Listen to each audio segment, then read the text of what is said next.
What's good, YouTube, man? It's your boy Young Dub, man. Coming at y'all with another video here, man. Hey, happy Friday, man. Hope everybody's, gonna have a good day. Heading into the weekend, have a good weekend, man. But basically, I'm just doing a video here. Did a video on the late night tip last night. Basically on my boneyard. Like I said, me and some guys were texting on Facebook, and I was kind of doing an inventory of my wires and whatnot for my battery bank. So I decided to shoot a video of it and just showing that, I wanted to make sure I was getting as much current flow as possible between all the batteries and obviously from the batteries to the amps. So I did do a video on that. So if you haven't checked that out, please go check that out. It should be the previous video here. But a lot of you guys are subscribed to the channel. A lot of you guys are actually friends with me on Facebook as well. So me and a couple of buddies were talking about like your mids and highs setup and where we started out as far as like our bass and things like that, and our beginner setups and whatnot. So I was, we were kind of basically just laying out the platform. And if y'all follow the channel, I think maybe back when I first got these mids and highs, I was saying that my actual first setup, I had a 1989 Cadillac Sedan DeVille with a freaking 125 watt Rampage amp from Walmart. It was total crap, but at the time I thought I was doing something. I had it on two 12-inch Patra subs, so you couldn't tell me a damn thing. I don't even know if that brand is still rolling or not. I just know if you Google that name, they will pop up on YouTube. But we were just basically, we were talking about back in the day how we would do the most to go ahead and get the biggest bass amp that we could find. And mids and highs were kind of like an afterthought. We really didn't give a shit about them. So that was kind of the topic of the discussion. And that's basically the reason why I'm doing this video here. So somebody asked me my thoughts on it as far as where the deck power is legitimate, and then when you need to upgrade to maybe some coaxials or maybe components on amp power. And I don't know, man. Personally, my opinion, I think when you come in around, let's say anything maybe 1,000 and under, especially depending on the deck, if it's like a Pioneer or one of the Pioneer flagship devices, or the Kenwood, or even Alpine, any of their flagship devices, as far as like the Kenwood Excellion, Pioneer, NEX, things like that, I would say maybe 1,000 watts or less. A lot of those companies have it maybe 17 to 22 watts RMS as far as their internal amplifiers on the aftermarket decks. So it does come down to the quality of speaker that you're running, listener preferences, things like that. If kind of, my guys over there at 5-Star car stereo, they're always talking about, do you want a real subtle sound, or do you want like in your face, just going crazy, like screaming at you? So maybe 1,000 watts or less is when you could come in running off the deck power, and it's not just basically going to drown out your mids and highs. The worst thing you can have, fuck around and got a stupid bass amp, and you see a chick like, oh man, that's Tamika over there with the fat ass. I've been trying to get at her for a minute. And she get in your car and you like, hey, listen to this. You turn your bass up and she like, I can't hear the words. You like, enjoy the bass, you stupid bitch. Yes, that's a true story. But you definitely don't want that to happen. So 1,000 watts or less, maybe you can run with the deck powered in. 1,200 watts and up, I would probably start saying it's time to start considering amplifiers. Definitely 1,500 2K RMS, 3,500 watts RMS, definitely anything for me 2K and up.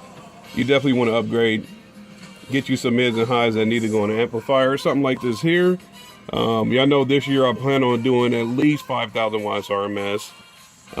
So I did get the under pressure audio, and that's what I'm running with this year. Under pressure audio, y'all see the UPA badging on the bottom there. I'm gonna run, I was planning on running two of the bullet tweeters here. These are 50 watts RMS a piece. I don't know if y'all can see that. Maybe you can, maybe you can't. I don't know. But I can promise you right here, 50 watts RMS a piece. So 100 watts per box. Initially, I'm thinking of running 2, but I'm thinking maybe now I might upgrade and go ahead and do 2 more of these. So I'll do a total of 4 bullet tweeters. But then again, anytime you're getting that much louder, you also want to run these as well. So this is my Under Pressure Audio Pro 8-inch speaker. This joker here, get that magnet for you. 200 watts RMS. Then you see the frequency range there. So up to 10,000, man, 10K hertz. So we definitely want to get this thing rolling. 200 watts RMS. I got 4 of these. 200 watts RMS a piece. So what I'm going to do is, right now I'm thinking the NVX JAD 800.4. Go ahead and do 4 ohms bridged on both of these, so I can go ahead and get the full benefit of a 800 watt mids and high setup as far as on the Pro speaker. So that's just the deal, man. Anytime you got your bass amp going on crazy numbers, you definitely want to make sure that you're able to match those numbers with your mids and highs. Y'all see the videos here, even on my channel. I've got maybe 2 or 3 videos just doing the mids and highs, your distance test. You got your Michael Jackson going or whatever. You want to make sure that everything's keeping up with the bass, man. So even check them out here, man. I got maybe, I think 3 videos of me doing like mids and highs distance tests.